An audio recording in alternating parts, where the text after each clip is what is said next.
Saint পিটার্সবার্গের আকাশ চিরে snowfall হচ্ছে।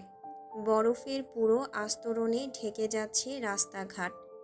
ট্রাস ব্রিজের ব্যস্ত সড়ক দিয়ে ঝড়ো বেগে ছুটে যাচ্ছে হার্লি ডেভিডসন ব্র্যান্ডের সিবিও রোড গ্লাইড বাইকটি। গতিবেগ ঘন্টায় 100 কিলোমিটার। এ যেন হাওয়ার সাথে পাল্লা দেবার অভিনব কৌশল। কালোরঙা স্টাইলিশ বাইকটির উপর বসে আছে মুগ্ধ। ফিঙ্গারলেস গ্লাভস পরুয়া হাত দুটো দিয়ে থ্রাটল ঘুরিয়ে যাচ্ছে শক্ত করে। গায়ে জড়ানো একখানা পাতলা ফিনফিনে কালো রঙার শার্ট। শার্টের বেশ কয়েকটা বোতাম আবার অবহেলায় হাঁ করে খুলে রাখা। তার উপরেই জড়িয়ে আছে কালো রঙা লেদার রাইডিং জ্যাকেট। জ্যাকেটের চেন লাগায়নি মহাশয়। গায়ে অতিরিক্ত গরম কিনা। বুকের কাছটা হাঁ করে খুলে রেখেছে হাওয়া ঢোকাতে। মাথার উপর চেপে আছে মডুলার হেলমেট। মুগ্ধ বাইক ছোটাচ্ছে হাওয়ার বেগে। বারে বারে বাজ পাখির ন্যায় এদিক ওদিক দৃষ্টি ফেলছে কেমন। হেলমেটের আড়ালে লুকিয়ে থাকা বাদামি চোখ দুটো তার বড্ড আকুল। খুঁজে যাচ্ছে অপছন্দের মুখটা, তবুও পাচ্ছে না সে। এদিকে বাইকের বেশ খানিকটা পেছন পেছন ছুটে আসছে এক বহর মার্সিডিজ বেঞ্চ গাড়ি। গাড়ির গতিবেগ সর্বোচ্চ বাড়িয়েও তারা নাগাল পাচ্ছে না মনস্টারকে। তাছাড়া পাবেই বা কিভাবে? মনস্টার কি আর যেই সেই গতিতে বাইক হাঁকাচ্ছে নাকি? ট্রাস ব্রিজ মাত্রই অতিক্রম করল মুগ্ধর বাইক। পথ ধরল মহাসড়কের। দুই পাশ দিয়ে ছুটছে দুটো রাস্তা। এক পাশে রাস্তা দিয়ে জনসাধারণের গাড়ি চললেও আরেক পাশ দিয়ে ছুটছে শ্যাডো মনস্টারের গাড়ির বহর। জনসাধারণ ভুলেও চোখ তুলে তাকায়নি তাদের দিকে। তাকিয়ে থোড়াই প্রাণ হারাবে তারা। বেপরোয়া গতিতে বাইক হাঁকাতে থাকা শ্যাডো মনস্টার উদ্ভ্রান্তের ন্যায় তাকাচ্ছে এদিক ওদিক। কিছুটা পথ এগোতেই হুট করে তার কানে ভেসে এলো এক অপরিচিত বৃদ্ধার ডাক, মাহি, স্টপ দেয়ার। তখনই প্রতিমধ্যে রাফলি ব্রেক কষতে উদ্যত হলো মুগ্ধ। হুটহাট ব্রেক না কষে পথের ধুলো উড়িয়ে বাইকটাকে ঘুরিয়ে নিল গোলাকার পথে। সময় নিয়ে থামল বেপরোয়া পুরুষ। ভ্রুকুচকে অস্থির নয়নে তাকালো সম্মুখে। ব্যস্ত রাস্তার ওপাশ থেকে গুটি গুটি পায়ে এগিয়ে আসছে এক তরুণী। পরনে সফেদ রঙা লং টপ, হাত দুখানায় ঝুলছে দুটো বাকেট। তরুণী কেমন সতর্ক চোখে এদিক ওদিক দৃষ্টি বুলিয়ে পথ অতিক্রম করছে। ওপাশে রাস্তা হয়ে এপাশে রাস্তায় পা রাখল কেবল। অমনি এক বৃদ্ধা কেমন তড়িঘড়ি করে এগিয়ে গেল মেয়েটার নিকট। দুই হাতে মেয়েটার বাহু খামচে ধরে কানে কানে ফিসফিসিয়ে কি যেন একটা বলল মনে হচ্ছে। আর অমনি মাথাটা ঝুঁকিয়ে নিল তরুণী। ভীত সন্ত্রস্ত কদমে গা লুকিয়ে হাঁটতে লাগলো বৃদ্ধার পিছু পিছু। এদিকে মুগ্ধ কেমন তীক্ষ্ণ দৃষ্টিতে তাকিয়ে আছে বৃদ্ধা এবং মেয়েটার দিকে। তার চোখ দুটো আচমকাই ঘোলাটে লাগছে মনে হচ্ছে। কেন যেন বৃদ্ধাকে ভীষণ পরিচিত ঠেকছে তার নিকট। আর তার পেছনে লুকিয়ে থাকা মেয়েটা, সে কি তার সবচেয়ে অপছন্দের মানুষটা? মুগ্ধ এক মুহূর্ত স্থবির হয়ে দাঁড়িয়ে রইল। কণ্ঠে তেমন আওয়াজ নেই তার। রয়ে শয়ে সে পা নামিয়ে আনলো বাইক থেকে। জোরালো পায়ে কিছুটা পথ এগিয়ে এসে মুখোমুখি হয়ে দাঁড়ালো বৃদ্ধার। ঘাড় বাঁকিয়ে বৃদ্ধার পিছনে লুকিয়ে থাকা মেয়েটার পানে তীক্ষ্ণ দৃষ্টি ফেলে কঠিন গলায় বলে উঠল, এই, তুই আমার বান্দির মেয়ে না? মুহূর্তেই থমকালো চারপাশ। বৃদ্ধার পেছনে লুকিয়ে থাকা মেয়েটা কেমন মুখ লুকিয়ে নিল আলগোছে। বৃদ্ধাও কেমন হুট করে হেসে ওঠে খিলখিলিয়ে। মুগ্ধ অবাক চোখে তাকিয়ে রইল কেবল। পরক্ষণেই দাঁত খিঁচল বৃদ্ধার এমন হুটহাট হাসিতে। ঝাঝালো কণ্ঠে যেই না কিছু বলতে যাবে অমনি পেছন থেকে বিনম্র কণ্ঠে গার্ড বলে ওঠে, মনস্টার, ওনার খোঁজ পাওয়া গেছে। কিছুক্ষণ আগে ওনাকে মস্কোর সাদোভোত মার্কেটের আশেপাশে দেখা গেছে। থমকায় মুগ্ধ। তড়িৎ বিস্ফোরিত নেত্রে ঘাড় বাঁকিয়ে তাকালো কেমন। কপালখানা কুঁচকে কঠিন গলায় হুঙ্কার ছুঁড়ে বলল, what the hell you are saying? সে তো এখানেই আমার সামনে দাঁড়িয়ে আছে। সেখানে সাদভেদ মার্কেটে ওকে দেখা যাবে কিভাবে? ফাজলামো করছিস বাস্টার্ড? এহেন ধমকে কেঁপে ওঠেন গার্ড। মাথাটা ঠায় নুয়ে রেখে জড়সড় ভঙ্গিমায় অস্ফুটে আওড়ালো, কিন্তু মনস্টার, আপনার সামনে তো মানে কেউই নেই। ভ্রুগোটায় মুগ্ধ, চোয়ালের পেশি শক্ত করে তখনই হিংস্র থাবা বসালো গার্ডের কণ্ঠায়। বেচারা গার্ড কেমন হকচকিয়ে উঠেছে এরূপ অতর্কিত আক্রমণে। চোখ দুটোর ভয়ার্ত দৃষ্টি জমিনে স্থির রেখে দাঁড়িয়ে রইল ঠায়।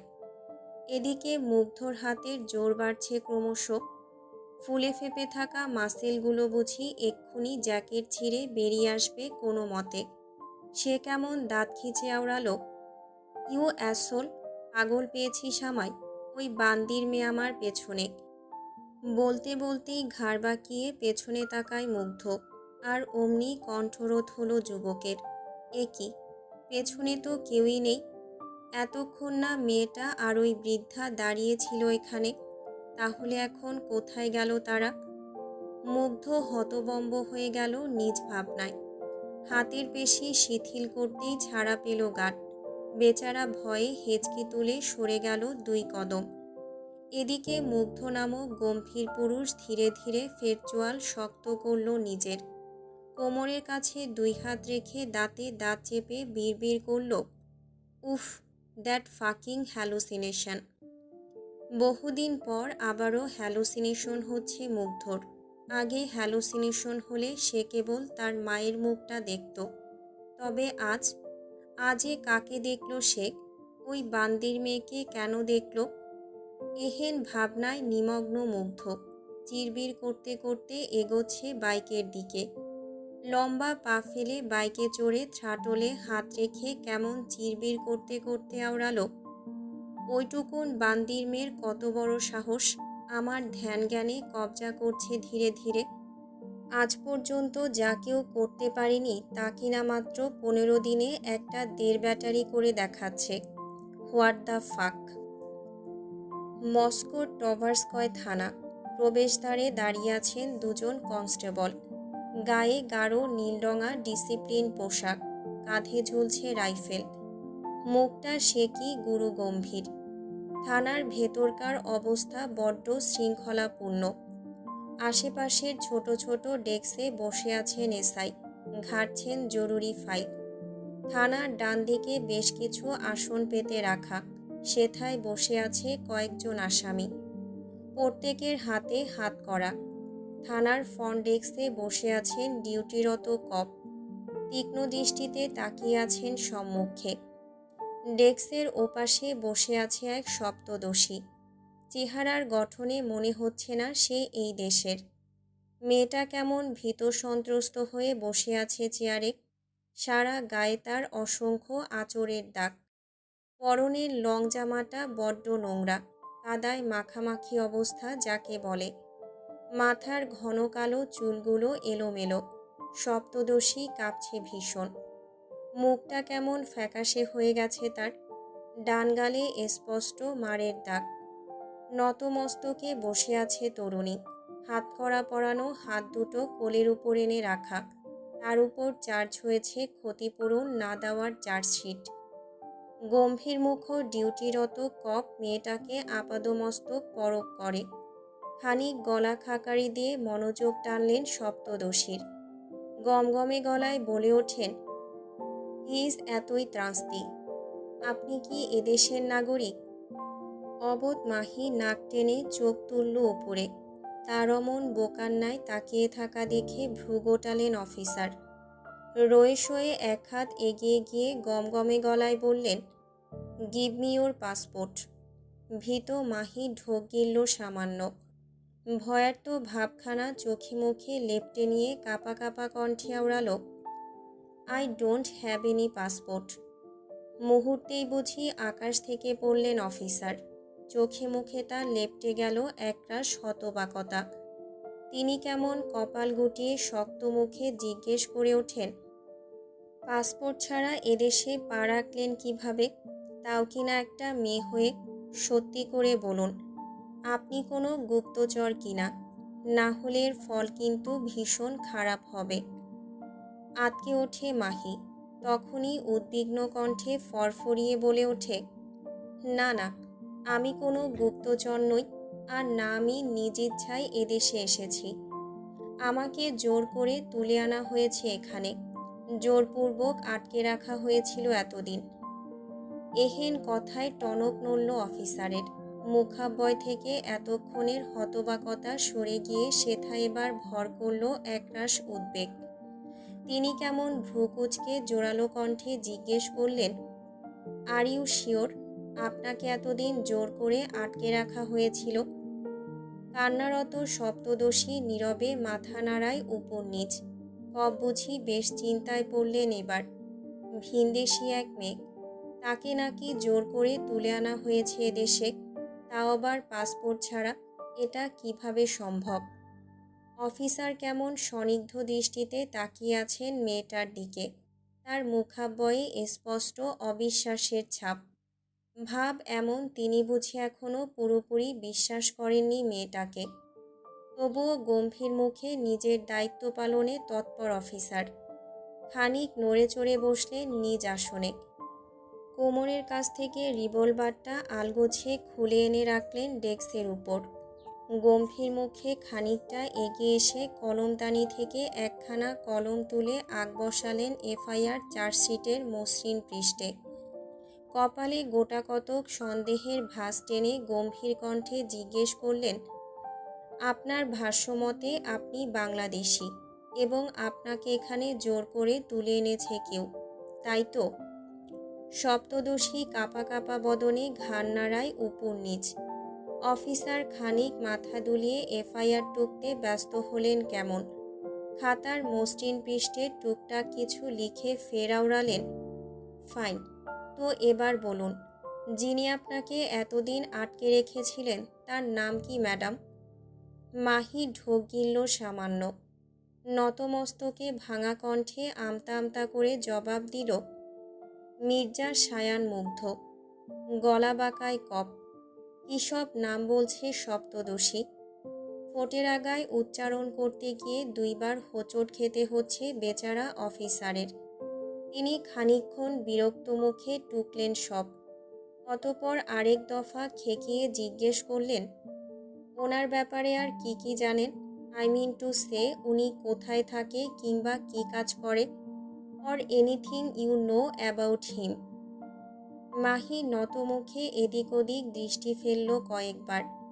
ভয়ার্ত ঢোক গিলে মনে করতে লাগলো মনস্টারের বিষয়ে। খানিকক্ষণ দোনামোনা করে সময় নিয়ে বলতে লাগলো, actually I don't know much about him, but sometimes I here that people call him monster, the shadow monster. তৎক্ষণাৎ থমকালেন সবাই। বেচারা ডিউটিরত কপ কেমন বিস্ফোরিত দৃষ্টিতে তাকালেন সপ্তদোষীর পানে। হতবাকতায় হাতের ফাঁক গলিয়ে কলমখানা যে কখন মাটিতে খসে পড়ল তার কোনো ইয়ত্তা নেই জনাবের নিকট। এদিকে আশেপাশে ডেস্কে বসে থাকা অফিসারদের কানে বাজল সপ্তদোষীর বলা কথাটা। মুহূর্তেই চেয়ার ছেড়ে উঠে দাঁড়ালেন সবাই। হা হয়ে তাকিয়ে রইলেন কেমন। নতমুখে বসে থাকা মাহির নজরে পড়ল না সকলের হতবাকতা। সে এখনো ফোপাচ্ছে কেমন। সম্মুখে বসে থাকা অফিসার খানিক ফাঁপা ঢোক গিলল মনে হচ্ছে। আমতা আমতা করে চাপা স্বরে মেয়েটাকে আচমকা জিজ্ঞেস করলেন, কে? হতবম্ব মাহি। কপাল কুঁচকে তাকায় অফিসারের পানে।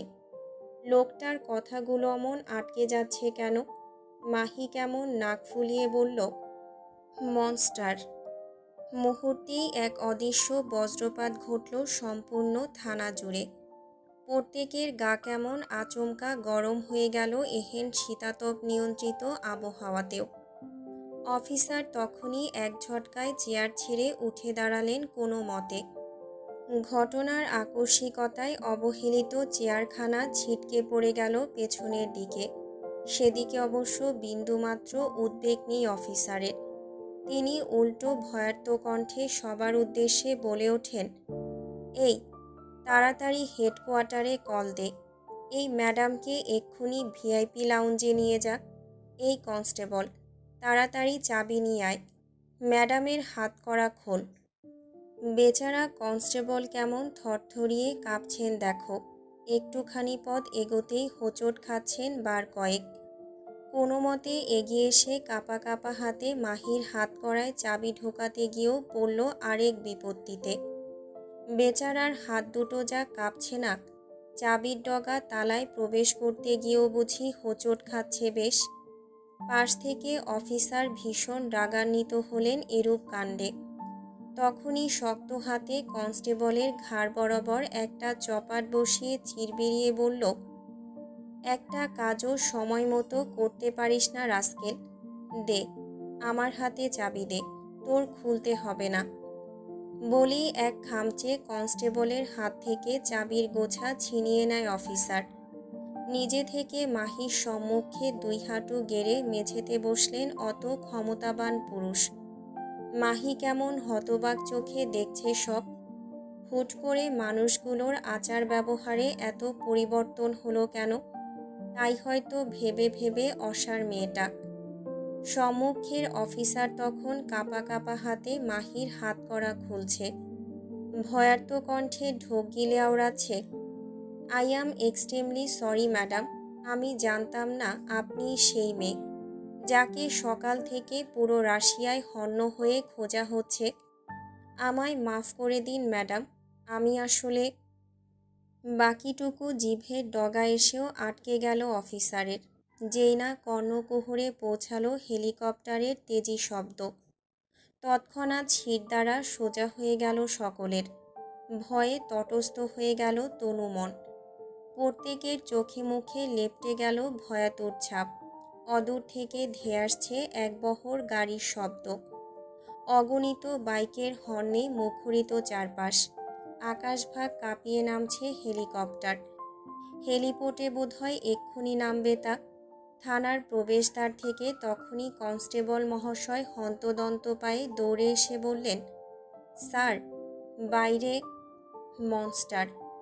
কনস্টেবলের কথাখানা মাঝপথে আটকে দিয়ে নিজেই বাকিটুকু বলে উঠলেন অফিসার। ভয়ে কণ্ঠা শুকিয়ে কাটতার, হাত পা অবশ হয়ে গেছে যেন। এত ঠান্ডার মাঝেও ঘামছেন তিনি। থরথর করে কাঁপছে তার হাঁটু। বাতাস কাঁপাচ্ছে হেলিকপ্টারের জোরালো ব্লেডের ঘূর্ণন, যার বিকট শব্দে কান ধরে যাবার জোগাড়। হেলিকপ্টারের ল্যান্ডিং গিয়ার মাত্রই হেলিপোর্টের মাটি স্পর্শ করেছে। ব্লেডগুলো এখনও ঘূর্ণায়মান। আশেপাশের গাছপালাগুলো বুঝি এক্ষুনি উপড়ে যাবে মনে হচ্ছে। হেলিকপ্টারের ইঞ্জিন চালু থাকা অবস্থাতেই স্কিডের উপর একখানা কালো রঙা বুট পরিহিত পা এসে দাঁড়ালো। রয়ে শয়ে ভেতর থেকে বেরিয়ে এলেন পায়ের মালিক। গায়ে সম্পূর্ণ কালো রঙা ভারী ক্লোক, মাথায় গোলাকার টুপি। ডান হাতে ঝুলছে শ্যাডো মনস্টারের সিগনেচার ব্রেসলেট। মুখ ঢাকা পাতলা ফিনফিনে কালো রঙা ফুল মাস্কে। মনস্টার নিজের চিরচেনা গেটআপে এসেছে আজও। ধীরে সুস্থে বেরিয়ে এলো হেলিকপ্টার থেকে। তৎক্ষণাৎ নিজ নিজ মাথা নুয়ে নিল সবাই। মনস্টার তখন আলগোছে নিজের পকেট থেকে একখানা সিগার বের করে এনে মাস্কের আড়ালেই ঠোঁটের ফাঁকে গুছল। পাশ থেকে তড়িঘড়ি করে একজন গার্ড এসে কাঁপা কাঁপা হাতে লাইটার ধরিয়ে দিল সিগারের শেষ ভাগে। গার্ড বেচারা মাথা নুয়ে রেখেছে ঠায়। তবুও কি সুন্দর দক্ষতার সাথে লাইটার ধরে আছেন মহাশয়। খানিকক্ষণ বাদে সিগারের শেষ ভাগে আগুন জ্বালানো শেষে গার্ড তড়িঘড়ি করে সরে গেলেন অন্যত্র। মনস্টার মানব তখন এক হাতে সিগার ধরে রেখে লম্বা এক টান বসিয়ে কঠিন গলায় হুঙ্কার ছুঁড়ে বলল, নিয়ে আয় ওকে। তৎক্ষণাৎ জোরালো পায়ে থানার দিকে ছুটলেন গোটাকতক কমব্যাটস।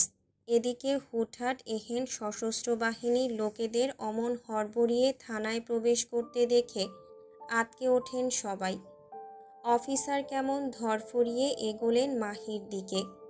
কাঁপা কাঁপা ভয়ার্ত কণ্ঠে অনুনয় করে আওড়ালেন, ম্যাডাম, চলে যান প্লিজ। মনস্টার নিজে এসেছে। কাঁপছে সপ্তদোষী, তার বুকটা কেমন ভেঙে যাচ্ছে কষ্টে। এত কষ্ট করে প্যালেস থেকে পালিয়ে এলো, শেষে কিনা এভাবে ধরা পড়ে যাওয়ার জন্য। মাহি গো ধরল এবার, লাল হয়ে যাওয়া মুখখানা শক্ত করে রেখে কঠিন গলায় বলল, না, যাব না আমি। ভরকায় অফিসার সহ বাকিরা। প্রত্যেকে কেমন উদ্বেগ নিয়ে তাকিয়ে আছে মেয়েটার পানে। অফিসার ঘাবড়ে গিয়ে ফের অনুনয় জুড়লেন মেয়েটার দিকে। ম্যাডাম, প্লিজ, ফর গডস সেক, চলে যান আপনি। আপনি না গেলে মনস্টার আমাদের সবাইকে মেরে ফেলবে। শুনল না মাহি। এক প্রকার দূরছাই করল অফিসারের কথাটা। চোয়াল শক্ত করে গিয়ে বসল চেয়ারে। দুই হাত বুকের কাছে ভাঁজ করে আওড়ালো, যাব না আমি বলেছি না, তারপরও জোর করছেন কেন? আপনারা পুলিশ হওয়া সত্ত্বেও একজন আসামিকে ভয় পাচ্ছেন, সিরিয়াসলি? হাঁটু কাঁপছে সবার। মেয়েটা কি আদৌ জানে সে কি বলছে? জানলে থোড়াই পটপট করতো এত কিছু। অফিসার হাত উঠিয়ে আলগোছে নিজের ঘর্মাক্ত কপালখানা মুছে নিলেন কোনো মতে। শুকনো ঢোক গিলে সামনে এগোতেই ঘটল আরেক কাণ্ড। কমব্যাট সবাই তখনই কিছু একটার কমান্ড পেলেন বুঝি। কানের এয়ারপড থেকে হাত সরিয়ে সঙ্গে সঙ্গে রাইফেল তাক করলেন সবার মাথা বরাবর। এহেন কাণ্ডে তটস্থ সবাই। নিঃশ্বাস ফেলতে ভুলে গেলেন যেন। বেচারা অফিসারের মাথা বরাবরও বসেছে রাইফেলের নল। একটু এদিক সেদিক হলেই গুলি বেরোবে খুলির এফোর ছেড়ে ওফোর। কমব্যাট কেমন গুরুগম্ভীর কণ্ঠে সময় নিয়ে আওড়ালেন, উনি আর 5 মিনিটের মধ্যে আমাদের সাথে না গেলে তোদের খুলি উড়িয়ে দেবার কমান্ড এসেছে, সো ক্যারি অন। কথাটা শুনতেই ভয়ে দেহ ছেড়ে আত্মা উড়ে যাবার জোগাড় সবার। কেউ কেউ নিঃশ্বাস আটকে ফেলেছে ইতিমধ্যে। অফিসার তখন আচমকা হাত পা ছড়িয়ে উবু হয়ে শুয়ে পড়লেন মাহির পায়ের নিকট। এহেন কাণ্ডে হকচকায় মাহি, তখনই গুটিয়ে নেয় পা দুটো। ওদিকে অফিসার এবার আর্তনাদ জুড়েছেন। আহাজারি করতে করতে বলতে লাগলেন, দয়া করুন ম্যাডাম, একটু দয়া করুন। আপনি এক্ষুনি বাইরে না গেলে মনস্টার আমাদের গর্দান নেবে। প্লিজ ম্যাডাম, চলে যান। আমার একটা সংসার আছে, ছোট ছোট দুটো মেয়ে আছে। অসহায় মানবীর বুকটা বুঝি দুলে উঠল খানিক। মুখ থেকে তৎক্ষণাৎ সরে গেল শক্ত ভাবসাব। ঠোঁট দুটো ভেঙে ফুপিয়ে উঠল ফের। মুখখানা দুই হাতের আঁচলায় ঢেকে নিয়ে কাঁদতে কাঁদতে হেঁচকি তুলে বিড়বিড়ালো, আমি যাব না। রাক্ষসটার কাছে গেলে আমি নিশ্চিত সে আমায় মেরে ফেলবে, আমায় আবারও মারবে। বিড়বিড়িয়ে বলা কথাটুকু আদৌ কেউ শুনল কি না কে জানে। তাছাড়া শুনলেই বা কি, কেউ কি আর আটকাতে পারবে মনস্টারকে? সারিবদ্ধভাবে 2 লাইনে এগোচ্ছে কমব্যাট। মাঝখানে গুনে গুনে পা ফেলে এগোচ্ছে মাহি। মাথাটা নুয়ে রাখা তার। কাঁদতে কাঁদতে নাক গাল ফুলিয়েছে বেশ। অদূরে দাঁড়িয়ে থেকে একজোড়া বাদামি চোখ কুর চাহনিতে দেখছে মেয়েটাকে। মাহি সেদিকে থোড়াই খেয়াল আছে। মেয়েটা যত এগোচ্ছে ততই কটমটানো বাড়ছে মুগ্ধর। হাতের তালুতে জ্বলন্ত সিগারটা পিষে যাচ্ছে নির্দয় মানব। চোখ দুটোতে লেপ্টে আছে আগুন। হাত দুটো বুঝি নিষ্পিস করছে মেয়েটাকে দেখে। তার চোখের আগুনেই বুঝি এক্ষুনি ঝলসে দেবে মাহিকে। মেয়েটা বোধহয় 2 হাত দূরত্বে এসে দাঁড়ালো মুগ্ধর। আর অমনি মুগ্ধর আগুন দৃষ্টি গিয়ে আটকালো মাহির ফর্সা মসৃণ গালে। সপ্তদোষীর ফর্সা নরম গালটায় 5 আঙ্গুলের ছাপ স্পষ্ট। তা চোখ এড়ায়নি রাগী মানবের। মুহূর্তেই মুখাবয়বে পরিবর্তন ঘটল তার। সেথায় লেপ্টে গেল একরাশ জেদ। সে কেমন চটজলদি তেড়ে ফুঁড়ে এসে আচানক শক্ত হাতে চেপে ধরে মাহির নরম চোয়াল। এরূপ অতর্কিত আক্রমণে চোখ খিচে বন্ধ করে নিল মাহি। চোয়ালের ব্যথায় কোকি উঠল খানিক। ওদিকে হাতের জোর বাড়িয়েছে মুগ্ধ। মেয়েটার নরম তুলতুলে মুখখানা খানিক উঁচিয়ে খেয়াল করল গালটা। অতঃপর দৃষ্টিতে এক পশলা আগুন জ্বালিয়ে দাঁত কিরমির করে হুঙ্কার ছুঁড়ে বলল, who the fuck dare to touch you চাশমিশ? Just tell me the motherfucker's name.